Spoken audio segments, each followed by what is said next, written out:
Top 1 at iba pang pumasa sa March 2026 Physicians Licensure Examinations binigyang pugay sa Dagupan City. Sundan sa report.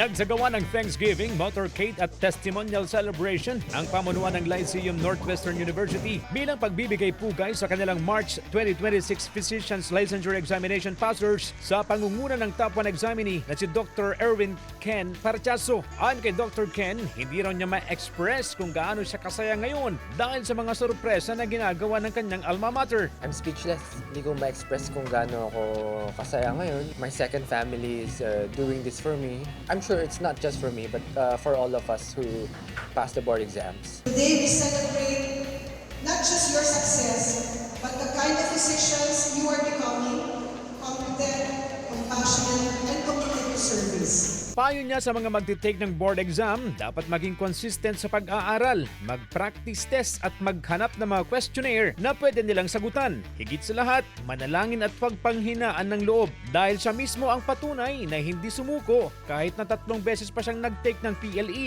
Tips ko siguro, siguro be very consistent on your studies.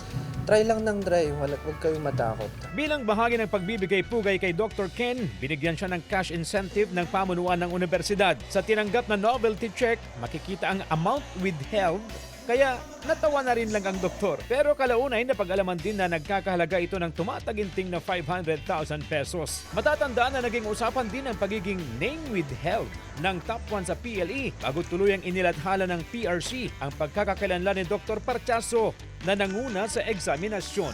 Kasama si Henry Duminsil, CJ Torida, One North, Central Luzon.